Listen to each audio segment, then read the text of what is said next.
अस्सलाम वालेकुम मेरे प्यारे प्यारे व्यूअर्स, कैसे हैं आप। उम्मीद है अपने अपने घरों में खैर आफियत से होंगे। आज हम baked chicken and potatoes chips जो है वो ओवन में बेक करना सिखा रहे हैं। बहुत ही आसान रेसिपी।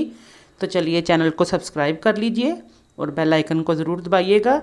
तो चिप्स जो है बेक करने के लिए सबसे पहले जो चीज़ें चाहिए हमें नोट कर लीजिए। बहुत ही सिंपल रेसिपी है, इवन बच्चियाँ भी बना सकती हैं। 5 आलू लेकर तो उनकी हमने फिंगर चिप्स काट ली है और बेकिंग पैन जो है उसको हमने लाइन कर लिया है।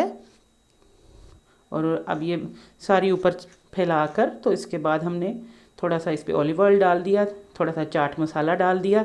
आप मिक्स्ड हर्ब डालना चाहें हर्ब्स भी डाल सकते हैं, ओरिगैनो वगैरह कुछ भी डाल सकते हैं। और 15 से 20 मिनट के लिए इसको बेक कर लीजिए। बहुत ही ज़बरदस्त क्रिस्पी क्रंची बनती हैं। और अब चलिए ग्रिल्ड चिकन भी बना लेते हैं। बेकिंग पैन जो है उसको ग्रीस कर लेते हैं। ये चिकन ब्रेस्ट जो है वो 500 ग्राम लिया है हमने, उसके फिले काट लिए हैं। बोनलेस लेना है आपने चिकन, ठीक है। आप दूसरा भी ले सकते हैं, लेग्स वगैरह, या होल चिकन भी ले सकते हैं। इवन जिस तरह का भी चाहे आप, पूरी मुर्गी भी अगर साबुत, उसमें भी सेम यही सारी सीजनिंग डालेंगे हम। सोया सॉस, चिली सॉस और सिरका। इनकी क्वांटिटी जो है वो आपको ये ऊपर साथ ही मेंशन हो रही है। 1 टेबल स्पून जो है मस्टर्ड पेस्ट डाल दी है, 3 टेबल स्पून सोया सॉस थी, 3 टेबल स्पून चिली सॉस थी और 3 ही सिरका था।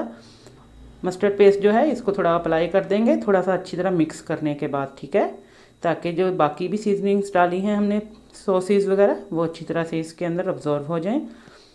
अब हम जो लहसुन अदरक की पेस्ट है फ्रेशली, इसको आप डाल दें। आप चॉप किया हुआ लहसुन अदरक भी फ्रेशली डाल सकते हैं। मैं यहाँ पेस्ट यूज़ कर रही हूँ। थोड़ा सा सॉल्ट एंड पेपर डाल दिया है, काली नमक मिर्च। अगर आप ज़्यादा स्पाइसी करना चाहते हैं तो इस पर रेड चिली और कुछ भी मतलब और हॉट स्पाइसेस डालना चाहते हैं, हॉट सॉस भी डाल सकते हैं, ठीक है। बारबेक्यू सॉस भी डाल सकते हैं आप, इसके ऊपर चीज़ सॉस भी डाल सकते हैं। बहुत वेरिएशंस हैं इसमें, ये सिंपल है। अभी ऑलिव ऑयल थोड़ा सा डाल के ताकि टेंडर हो जाइए, तो 175 डिग्री पे 15 से 20 मिनट के लिए हम इसको बेक कर लेते हैं। दोनों को हमने इकट्ठा ही रख दिया था। देखें कितने ज़बरदस्त ये बेक हो गए हैं। इनकी टेंडरनेस भी अभी आपको चेक कराते हैं। ये देखें नीचे से भी बिल्कुल सॉफ्ट और मॉइस्ट, और दोनों चीज़ें ही लाजवाब बनी हैं। खुद भी खाइएगा और फैमिली को भी खिलाइएगा। दावतों वगैरह में बनाइए, लंच बॉक्सेस में बनाइए, बच्चों को दे सकते हैं, बर्गर्स वगैरह में रखिए या चिकन पराठा रोल में रखिएगा। और हमें दुआओं में याद रखिएगा। अल्लाह हाफिज़।